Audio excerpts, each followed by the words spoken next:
And over here, we can start with the machine with the pipette tricks. So over here, we have my server IP address, and what I'm going to do, I'm going to look for the net discover -i -r, and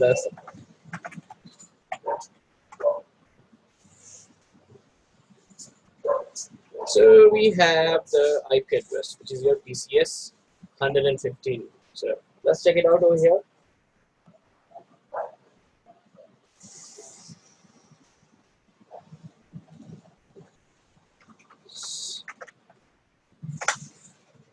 So we have an interface of 404, which is page not found over here on the server side, as we can see.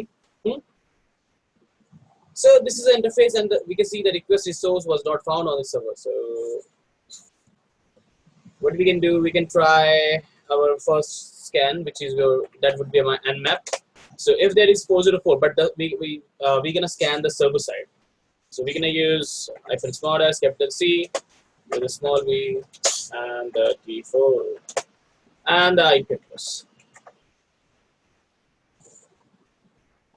So you can see -c, which is your concatenate script scan, your SV for service plus version, -t4 for your thread execution, and we have the IP address of the server.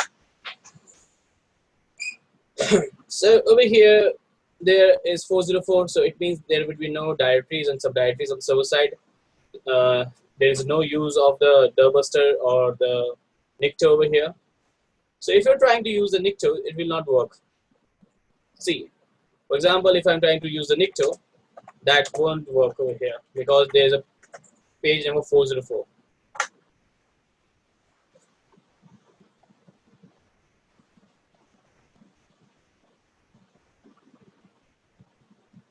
Which works on the port number 80.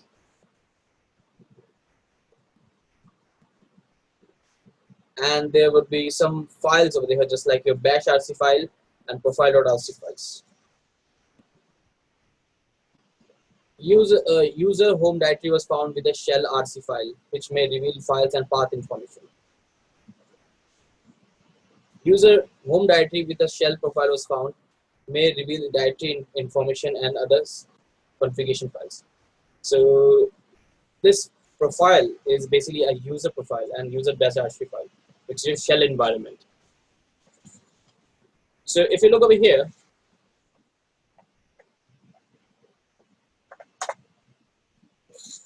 we can see the bash rc file, which is an environment variables of the specific user over here. So you can see one by one, if you are not running an injective, do not do anything. For example, you can see they have given the bash shell environment variables over here one by one. So it's in the bash rc file, it's all about the color variant.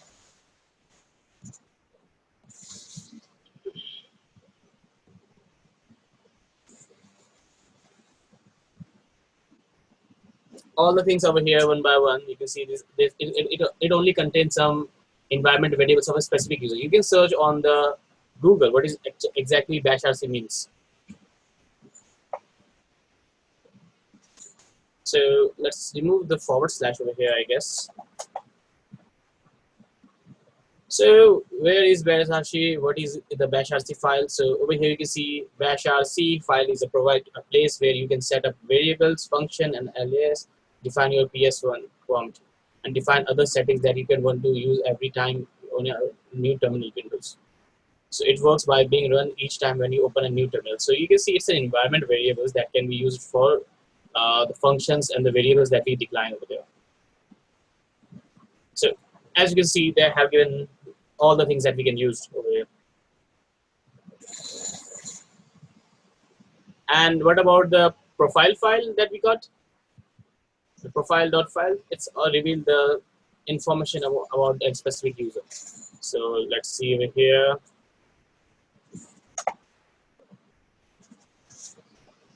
Profile executed by the command interpreter for login shell. So you can see this file is not read by the bash. User shell doc bash startup files over here. This is a normal file. If running bash version, then includes .bashrc. If it's exit, the home directory. That set path variables includes the user private bin, which exists over here. We can see one by one all the things over here. which is the binary part. So over here, the most important part is to understand the Linux environment. What is bash rc file? What is a profile file? So these are the two common files which is basically specified to an individual user on the server side. So if you check over here 404, there is nothing else. If you check the source code will reveal some the front end page. That's it. No other hyperlinks, no URLs over here, nothing. It's just a HTML doc file. So what we can do over here, we can try to check our nmaps. And through nmap, I can see there's lots of information over here. For example, you can see the port number 20 is closed, which is your FTP data. But 21 is open, which is your FTP server, which your version is 2.0.8 or later. What an attacker try to do, he simply finds some vulnerabilities on the server side. For example, I'm going to use a tool called searchsploit for look for the vulnerabilities on my local server.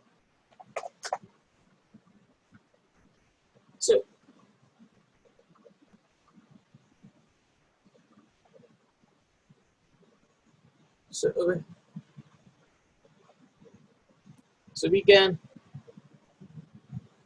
over here, we can try to look for the vulnerabilities over here on the server side. And over here, we can see we have remote memory consumption. We have deny files, denial of service attack, and we have some other same one, which is denial of service attack. So what we can do over here? So we can try to look all the vulnerabilities one by one as per the nmap record. And remember one thing: when you find some vulnerable exploits, try to look for the variables over here. For example, over here you can see port number 21, and you can see there is an anonymous FTP login is allowed.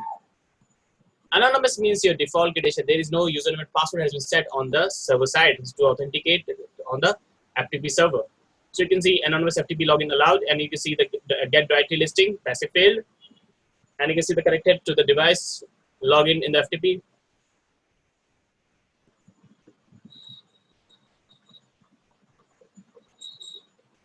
So you can see over here that they have given a proper permission. No session, bandwidth. So over here, there is no username and password and set. So what we can do, we can try to authenticate on that FTP server. So what I'm going to do, I'm going to write FTP.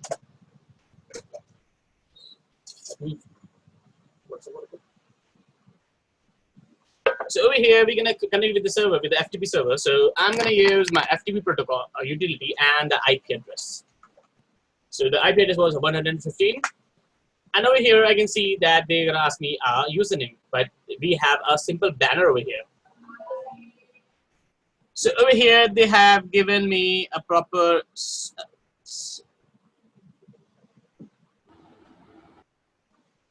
So we have Harry, make sure you do update the banner when you get a chance to show what access here.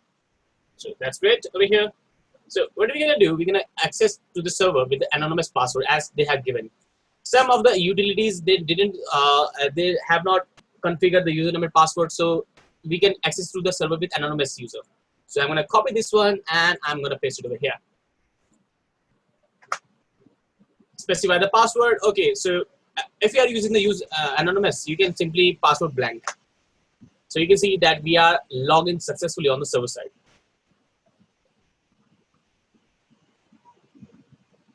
So what we can do, we can try to look for lots of other things that we are in the server side. So let's see the question mark to see the allow applications that we can use. So we have some function that we can use it over here. For example, -dir, moderate, QC, site, sandboard.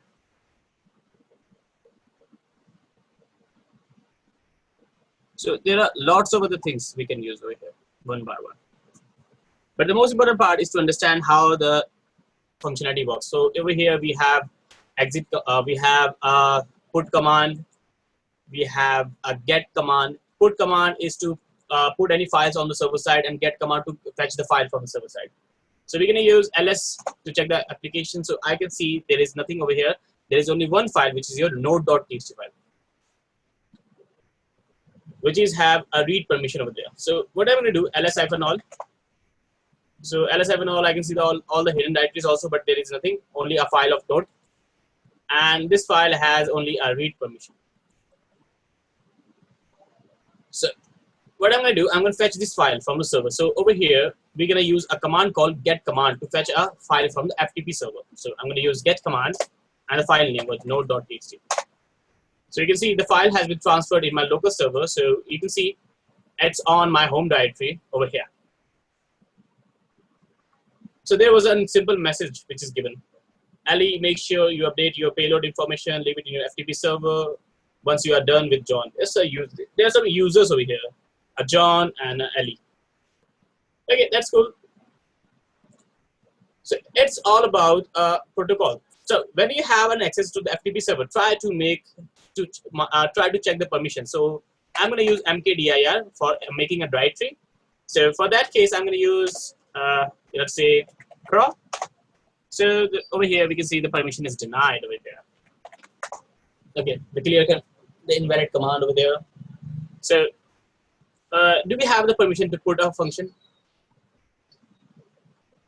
So if you are using a put function, try to specify the path of the file. So sometimes it reveals some sensitive information. For example, let me show you one thing. I have my exploit folder, which contains some of the exploits over here. So I'm going to use an FTP server. So I'm going to use FTP server on my exploit folder, so it can communicate easily. So the IP address and the username that we're going to use was anonymous, and password. So over here we are on the same directory. So I'm going to use a put command. So put command is basically used to put a file anything on the server side. So I'm going to use put, and I'm going to use craw.exe file, which is on the server side, as I have mentioned you. So it was on desktop exploit folder, as you can see over here. So over here, put craw.exe, and we don't have the permission over here. But there is a function of FTP. You can use binary mode. Binary mode is basically used to transfer the file on the server side. So you can use switching to binary mode. So over here, I'm going to use again the put command and the craw.exe file. But still, I have permission denied. We don't have the permission to exit on. We don't have the permission to simply put any file on the server side because of the authentication part or the limitations. But over here, we can see there was one file that we can get access. That was note file. So what we can do next thing is we can look. The port number was 22 was given over there. The port number 22 was given, and it was FTP server, SSH server. This is an SSH server over here. So open SSH 7.2, Ubuntu 4, you can see. And we have SSH hotkeys, which is your RSA. So the most important thing that we're going to look is we're going to check one by one all the things. For SSH services, we don't have the credentials. We don't have the username and password to access on the SSH server. So we can move to the 53, which is your DNS. Over here, the DNS mask, we can see it's an open DNS mask 2.7. Through the DNS, we can also reveal some domain name servers. Port 80, which I can see the 443, 444, which was page not found on the server side. And we can see that we have 139. 139 is basically your Samba server. You can see NetBIOS, SM Samba 4.3.9. So if we are going to exploit the Samba server, which is your 4.3.9, we have to check the version over here. So what I'm going to do, I'm going to look for the search exploit over here one by one again, which will be my Samba and the version.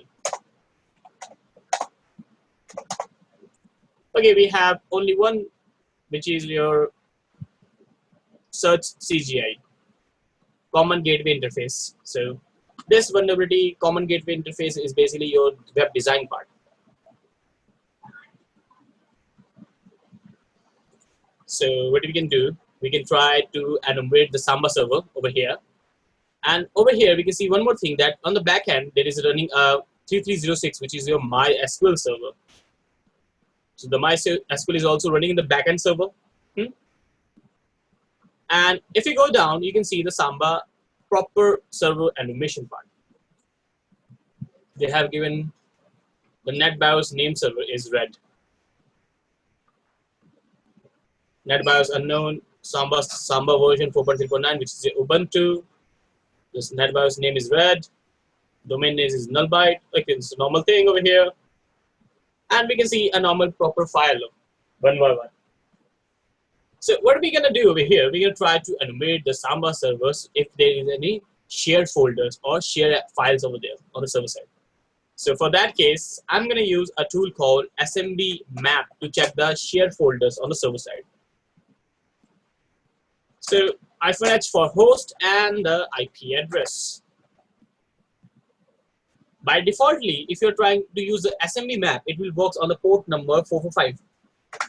But over here in the scan, we see that there is no 445 was open over there.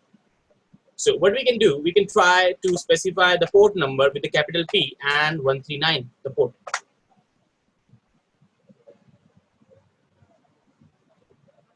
So over here, you can see that we have some shared directories. Samba is basically used for service message block, which is your client and server communication with sharing some files on the local area network. So the most important part, we can see that over here, we need to specify all the things one by one. For example, they have given the print directory, which has no access. You can see it has no access. Cathy is a directory which has only read access. Temp directory, which has read and write access. So over here, we have a file folder called temp, which has the permission to read and write over there. And we have IPC, which is your Samba server, and we have no access over there. So what we can do, we can try to check what other files are there on the server side. We can enumerate all these things one by one. For example, I'm going to use Cathy and temp. So for that case, I'm going to use a tool which is used for communicating with the client and the server. That tool name is SMB client. SMB client is a tool which is used for connecting with the Samba server. So I'm going to use -help first of all. And over here, I'm going to use, there are lots of functions that we can use. I'm going to use -l. That would be my get a share of available of the list host. So we already know these are the shared list, but you can still use with the SMB client if you want. And over here, you can use the -v for specifying the port number to connect. Or you can see -v for verbose.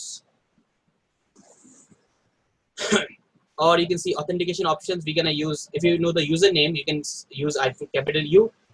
And if you don't want to use any password, which is your anonymous access, that you can use capital N.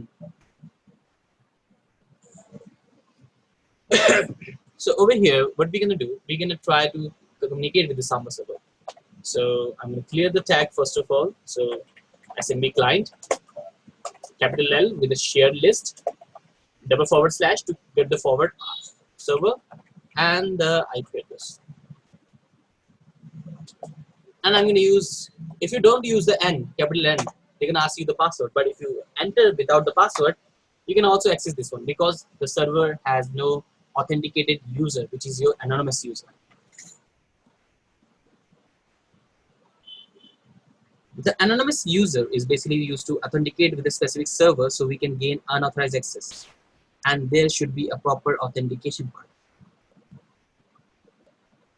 So you can see there's a pin directory, there's a Cathy directory, there's a temp directory, there's an IPC directory, which is your IPC server red, Samba Ubuntu.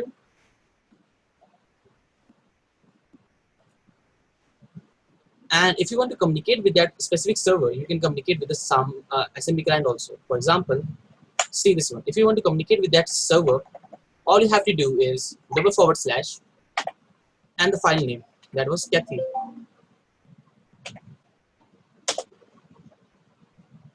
Basically, I'm gonna make a connection with that specific directory, which is a Kathy directory over there, and enter without the password.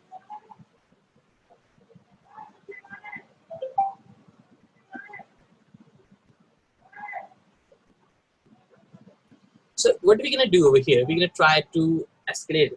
SMB client is also works like a FTP server. Over here, you can see these are the application which is available for over there, just like that. But remember, Kathy directory has only read permission. So I'm going to do ls, and you can see there is a Kathy stuff, and there's a backup directory. So let's look the Kathy stuff over here first of all. So this is directory Kathy stuff, and over here we can see there's a file called to-do list. So let's press the file to-do list, so we can fetch the files over here easily. Let's check the other file, which is your backup also. So that backup file contains some two files, which is your VS-FTD config file and the WordPress. So let's use two of this file. So VS-FTD file and WordPress file. So we have downloaded those files easily.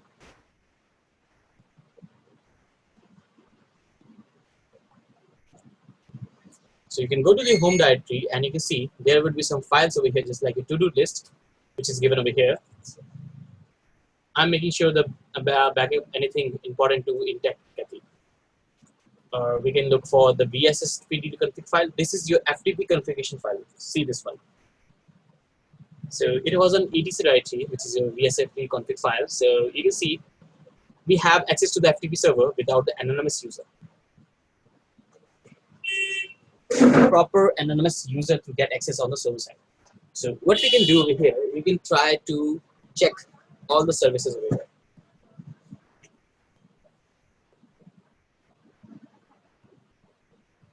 So this is a normal configuration file that we can use for access to the server side. Or if we have the permission to simply specify the user anonymous, and if we get the permission to upload any of the malicious files over there, it can be a great helpful for us. Or what we can do, we can see there was a file called word list. So we can see this was a file. So let's extract this one. Okay, so they have given this file contains some word list directories, WordPress directories. So we have index.php, post.php, load, login.php file over here. So we can see this is configuration files on the server side. But over here, when I see the website, there is no WordPress sign over there. So remember one thing, when you're scanning the server, try to scan all the ports on the server side. For example, you can specify the port number also, -p-. So if we are using -p-, it will scan the entire port number through 1 to 65,535 ports.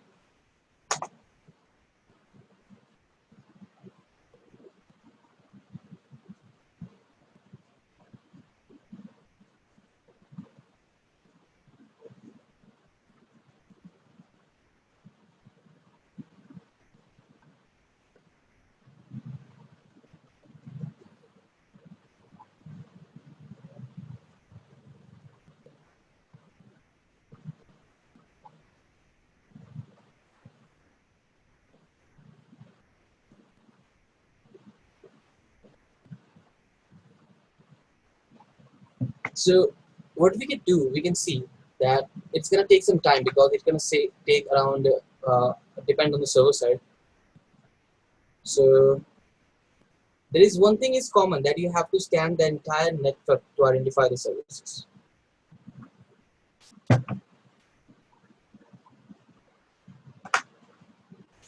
%56 has been done, so we can wait for that. Otherwise, we can simply move on.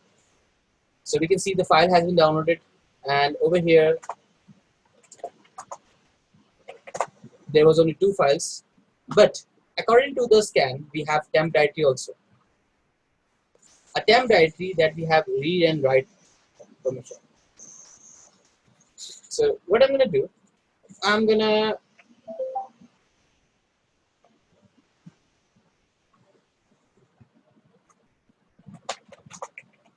use the temp directory tmp and capital N, no ask password.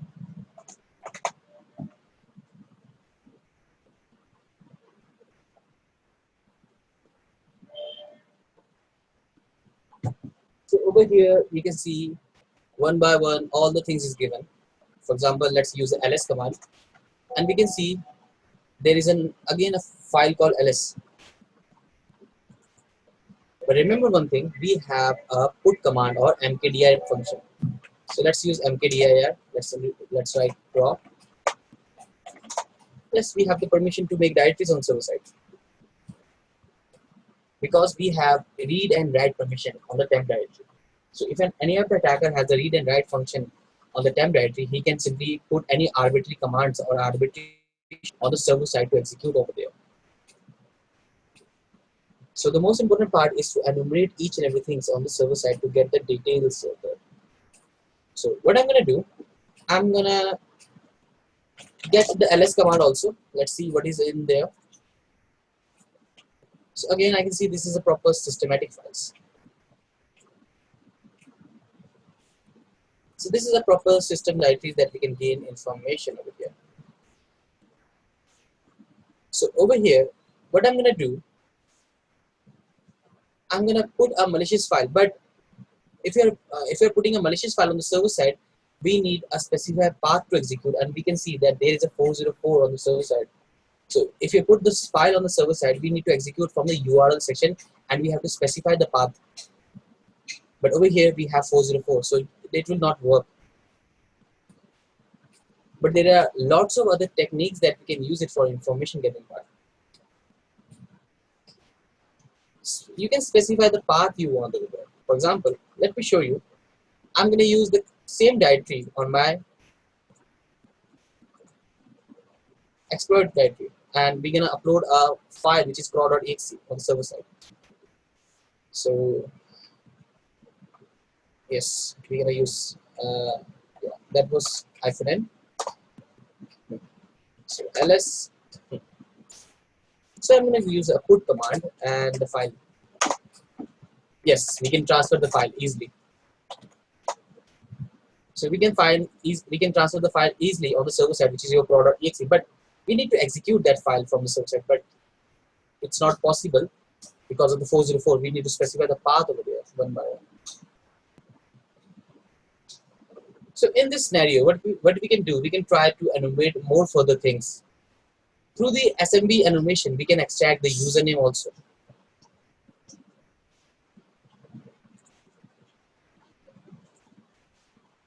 We can extract the username extra also. So for that case, I'm going to use enum for Linux too. Enumerate for Linux and -a is used for assign all the functional to get the user list, share list, and your RPC2. So what I'm going to do, I'm going to specify the IP address. You have to try all the possibilities on the server side.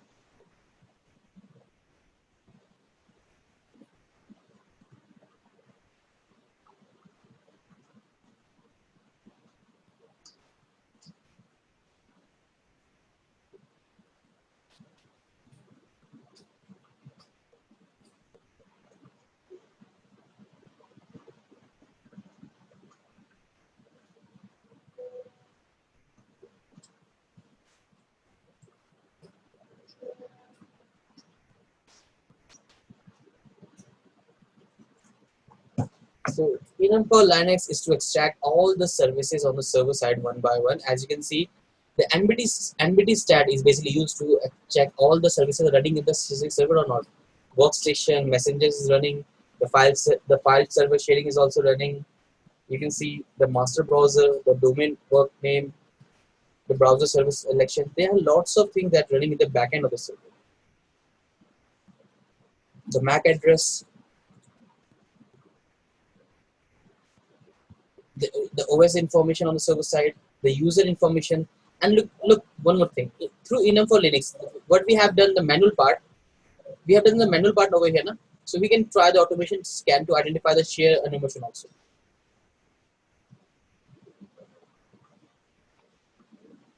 Cathy, print, temp directory, IPC directory, server. You can see that they have the permission response also. Cathy, temp, print, IPC, or you can see they have used all the things one by OK listening mode. Can't understand the response code. See, password policy informations you can see over here, and the most important part, user on 195. That is important. Why? Because if you look over here, they have given the bulletins and the specific RFID. Each and every services on the server side which has an RID. See, there's an administration group, there's a user group, there's a guest group. Some of the groups are given over here, and the RID status code.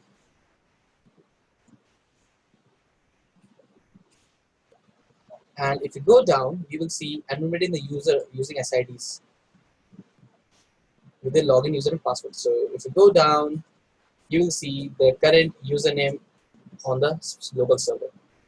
These are the local users on the server. Through enumeration, the most important thing is to enumerate the usernames, the shared list, the machine list, and what are the applications are running in the backend side. In the SMA enumeration, we can extract all the services because there are 5 ports to be important. 135, which is your RPC port, 137, which is your name server, 139, which is your session services, and 445, which is your Samba services. And there is 137 also. So over here, you can see all the usernames like your Peter, Newmaker, Heatrons, Aprelsons, Shellette, Ambition. You can see all the users over here.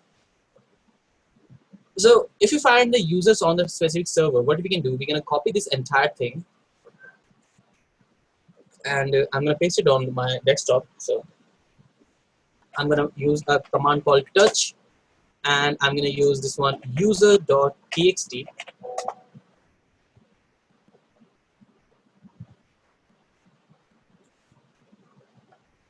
So you can see all the things one by one. But the most important part, what we can do with this user, think about it. If I'm a local user on the specific server, and we can see there is a port number 22 is also running, we can try a brute force attack on the server side using Hydra.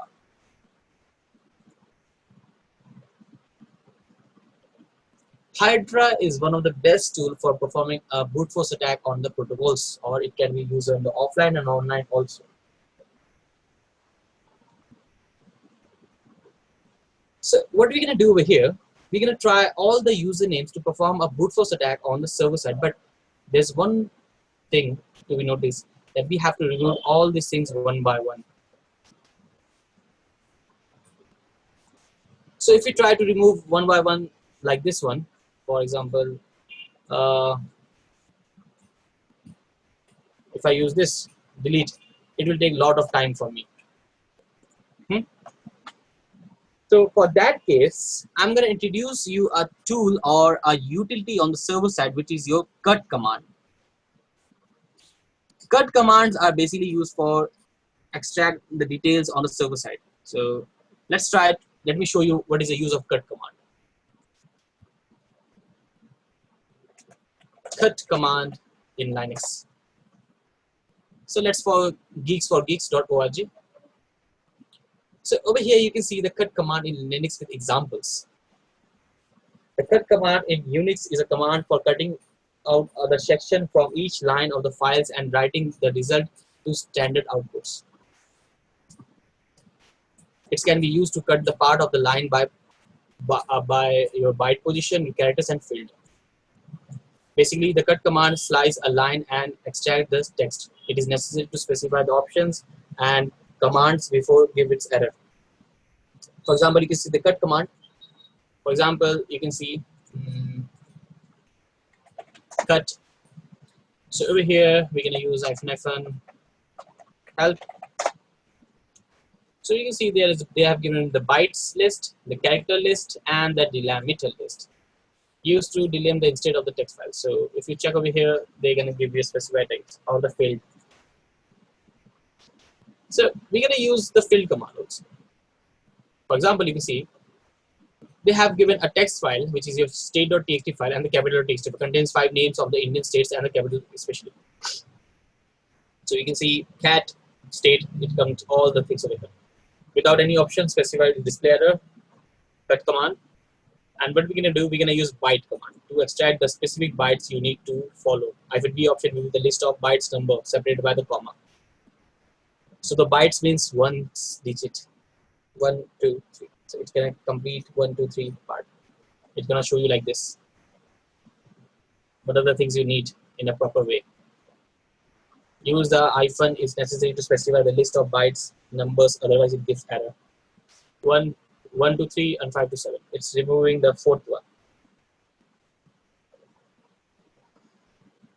So you can see it uses a special character for selecting the bytes from the beginning up to end line. You can use our 1 byte, so it will check all the characters. You can see 3 bytes. It will show you like this. You can see the minus byte now over here. But we are not going to use this thing. We're going to use the capital F. We're going to use the field. -c option is useful for fixed length lines. Most Unix files doesn't have fixed length lines to extract the useful information you need to cut by fields rather than the columns. List of the fields numbers specified must be separated by comma. Ranges are not described with -f field options. Use tab as default field. Delimiter can be used. For example, we're gonna use cut -d, which is your delimiter.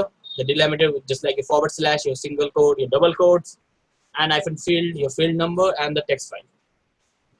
Suppose like this one, they have given field 1, which is your text file, which is an Andhra Pradesh. Let me show you one thing over here. So over here, I'm going to go to the CD desktop, and I can see my user.txt file. So let's do a small thing over here. Let's try. Let's use cut command -f field 1 and the user.txt file. So I didn't specify anything. I didn't specify any delimiter. So it's a proper field over here. So what we're gonna do? Cut -d delimiter with a space between, like this one. This one is your field 1. For example, mine will be this backward slashes. So what I'm going to do, I'm going to use a -d, a delimiter with a space over here, and that would be my field 1. Let's see what happened. So it's removed all the things before the backslash, you can see. But over here, you can see this was your field 1 and this was your field 2.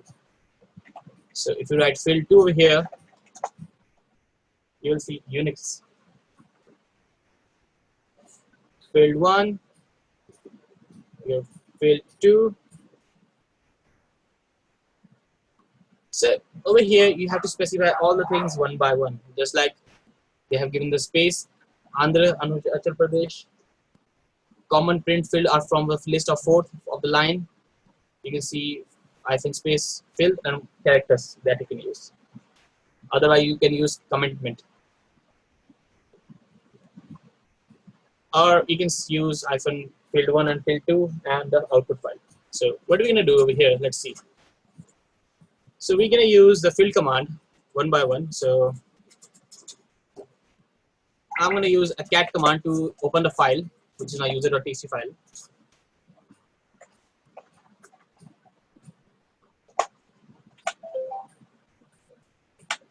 Sorry. So we can use it over here. I forget the backslash. Sorry.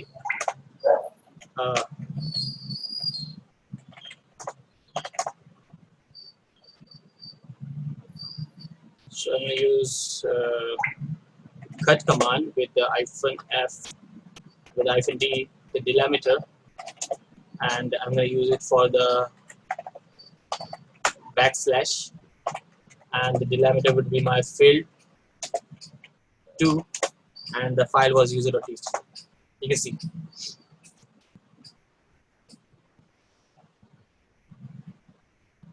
Now we have to compare this field 1 over here. So what I'm going to do, I'm going to add a pipe over here, and I'm going to use cut command over there again, and the delimiter I'm going to use the space, because there is a space over here. So we're going to remove the field 1 before that. So I'm going to use S1. See, now we have a proper characters over there. Now what I can do, I can simply save this file on my server. That will be my root, desktop, and you can name this anyone. I can name this one user.txt, and yeah, the file has been saved properly. Let's see. We can see that there's a file.txt file on there. I can copy, and now I can see I can simply specify the path of the entire directory, which is Peter, Newmaker, Charles. So what we can do over here, we can try to perform a brute force attack over here on the port SSH.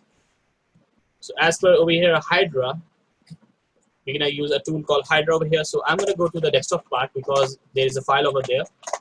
So I'm gonna use Hydra. Hydra is basically used for your brute force attack over here. So we're gonna specify, think about a protocol. We have a username and password field. So we have to specify a brute force attack on the login password. So if you know the username, you can use capital L and you can specify the username. But if you know the password, you can use a small p. But I doesn't know the username and password, so we're gonna put a dictionary over there. So for that case, I'm gonna use the capital L for path file to specify, and the same file for the password also.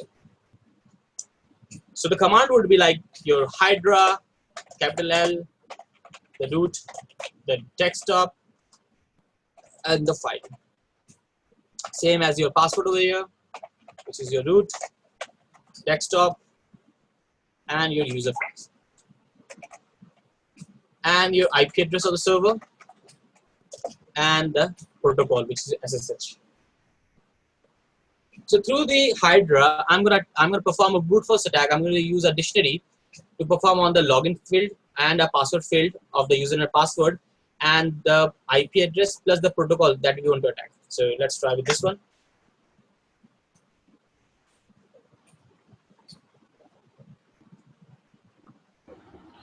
You did not mention the parallel process, like like T4.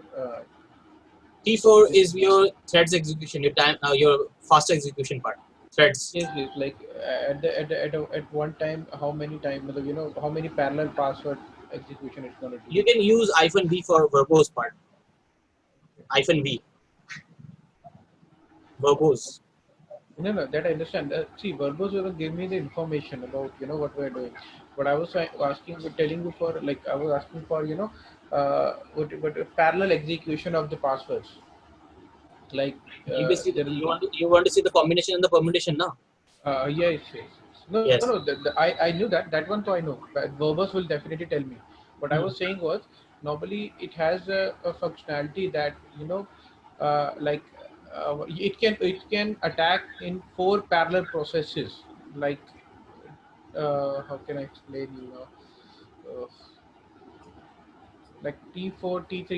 It will make 4 parallel processes and then it will attack like that. So that will be a quicker one. If I don't know. Quicker one, you are saying the faster execution. Yes, yes, yes, yes. Faster. Faster execution is a different thing. I'm giving the threads to the processor to execute, to give you result in quickly, in quick mode. You can try. You can see over here. Now they tried 291 tries. Okay, They are trying all the possibility for combination and permutation over there. we already got one. Yeah, I already got one. That was Shallot and Shallot. Okay. But we can try this one on FTP also. No, there was FTP server also. Let's try on the FTP server.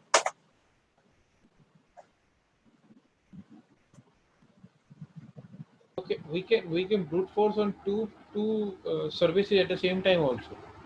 Yeah, you can try. Okay, You can parallel try. okay, So okay. you can see we have shared SSH connection on the server side.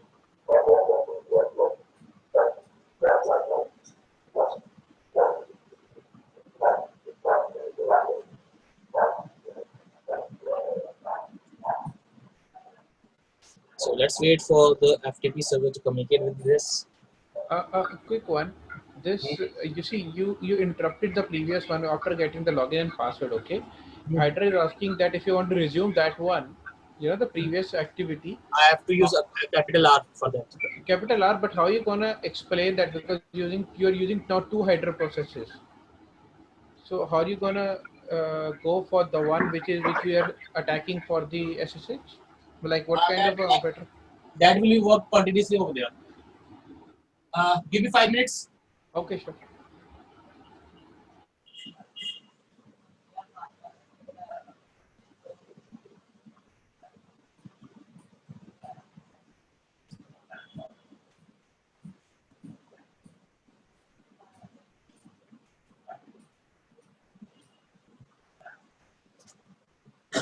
So over here, you can see that we have the same username and password over here, which is shelled on the FTP server also, and on SSH. So what we can do over here? Previously, we have connected with the FTP server that was anonymous. Now let's try to communicate with the server with FTP with a shelled user. So FTP. So over here, I'm gonna copy this entire one and the password. So we are in. So over here, we can see we are on the server side, and where we are, let's write pwd. We are the root directory. So can I jump any root? So successfully change. We can't change the directory. So where we are exactly, let's see. So over here, we can see some add user configuration files, some db files, okay, some cron d files, daily, hourly, okay, let's go. So we are, I think this is similar to your etc configuration files. Oh, we can see lsb also, lsb release. What is that file used for LSP release? This is your server release configuration files. So okay, we can use get command to get the lsb release. We can get here. Let's see lsb release. We can get, this is Ubuntu server with the version called 16.04 over there. Nice. So this is a path where all the configuration files are there on the server side. So we can see one by one all the things like your sudo files, your other files over there also. So ls, what else we can get over here? We can see lsb release files, some profiles files, some password files, some MySQL server files over here also. There are many more files. So what we can do over here one by one. So we can try to communicate with that SSH port also. So what I'm going to do, I'm going to use the shelled again with the password shelled or the SSH protocol. So that would be my IP address 192.168.115, and now it's going to ask me for fingerprint. Yes. So permanent edited 105 ESD to the list of known hosts. Yes, Barry, don't forget to put a message and the password. So over here, I can see that I'm on the server now, which is your red server with the user shelled.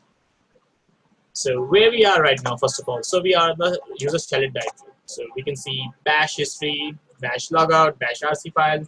Sometimes it reveals some information over here. So bash rc, it's all saying exit. So when you have simply you can see testing for a user, to kindly check the bash rc file which contains all the history of the server side. So what are we gonna do? We're gonna try to look sudo -l to check the permission of the user, and it's gonna ask me for the password. So I guess the password was shelled. again.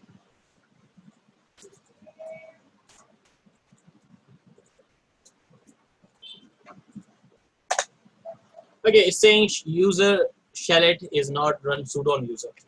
So it's not a sudo user over here. So what we can do over here, we can try to look further things. For example, let's move to the home directory. So in this machine, we have a specific server. So what I'm going to do, I'm going to go to my admin Gotwill.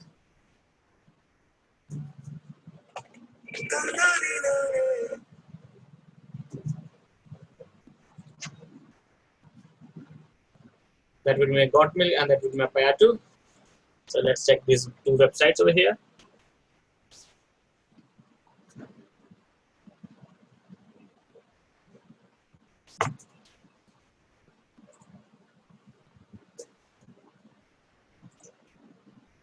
So over here, but we're gonna look for the, this machine is also having a vulnerability called your kernel exploit. So you can simply go to check the release version and your uname -8, the processor version. So what you can see over here, they have given 6.04, which is your release version, and that is Ubuntu server, and we can see the version that was 4.4.0 over there. So what we're gonna do over here, we're gonna try to find the exact vulnerability on the server side. So, and on the Payatu guide up to Linux privilege escalation part, we can see what is a privilege escalation. Most computer systems are designed for the use to multiple users. Privilege means what a user is permitted to do. Common privileges include viewing and editing files or modifying system files. So over here, we're going to try the kernel one again over here. So kernel exploits are the program that leverage the kernel vulnerabilities in order to execute arbitrary code with evaluated permissions. Successful kernel exploit typically give attackers super user access to the target system in form of root commands and prompts. In many cases, escalating a root of the Linux system is simple as downloading a kernel exploit. So over here, we're going to try to execute one by one all the things over here, and we're going to look for the vulnerabilities. So over here, I'm going to look for Ubuntu 16.04 exploit. So I'm going to do exploit over here. So let's look for the first one. So it's saying Ubuntu 4.4.0.16.4, which is your local privilege escalation part.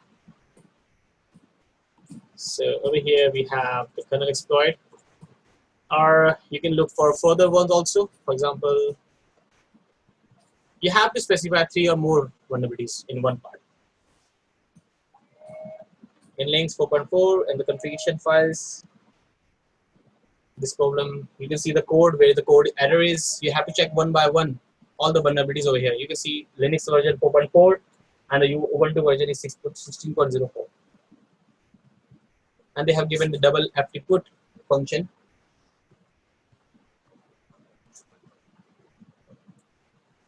Okay, so they have given an exploit that we have to read. The problem is that when the caller supplies a file descriptor number referring a struct file that is not EBIP, they have given the function and replace the map call of the struct if that the descriptor table is shared with another task, and therefore the after we put flag is set to the structed FD.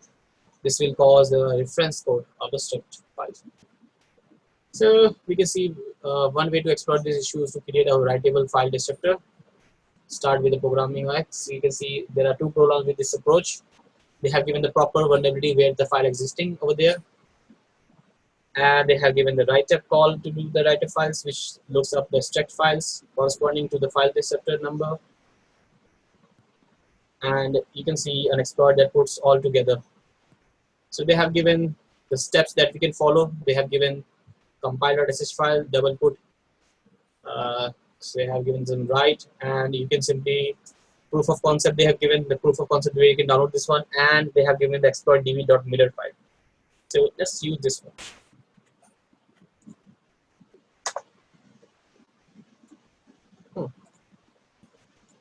So this is an exploit. So I'm going to move this exploit to my desktop on my exploit folder, and I'm going to share this file on my this server. That would be my on my temp directory, as we have mentioned. Temp directory is always for everyone. So what I'm going to do, I'm going to use my FTP server. So I'm going to use Python -m simple HTTP server, and that will run on the port 8000 on the default. So netstat antup, and over here on the backend I can see my Python server is running properly.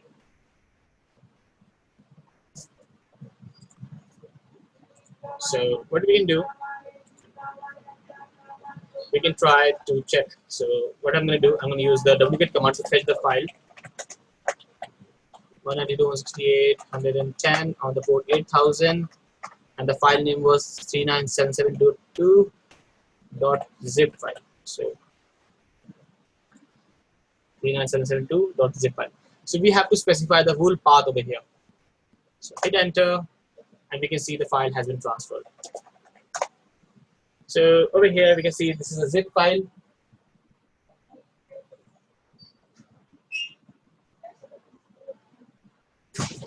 This is a zip file over here. So we can use unzip 39772.zip. So we can see that we have extracted this one. So 3972 is over there, 39772 ls-all, and we can see we have a cacher and exploit file. So as per the details, remember one. So an exploit that pulls together, we have to use exploit.tar file.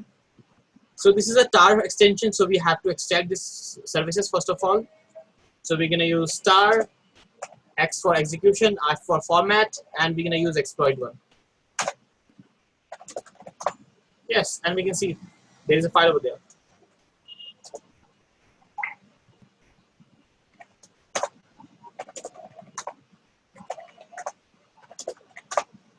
So over here they have given the path, and we can see they have said first of all you have to compile the sh file, then you have to use, they're going to create a file called double put. So over here I'm going to compile the file. There is a small warning. It's not a big thing. So we have a file that should we have to run over there. So we have, it's an execution part. So let's run this file and see what happens. Start doing writing files. What pointer do you use?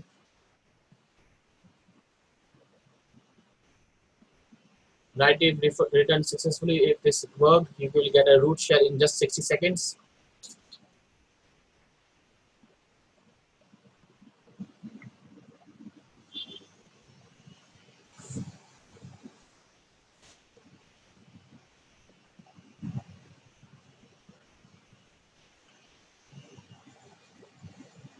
So and we have root. Sudoid X file detected launching root shell. We have a root on the previous shell. So this vulnerability was basically on the kernel exploit. And over here we can see we had a flag.txt file over there, and we have a hash also, a normal hash that can be used as a server. And this is an amplifier, sharp, or you can say this is possibly a shower or SHA file, you can see. So the most important part is to extract the services, and one by one all the things will be over there that you can use it for the further space.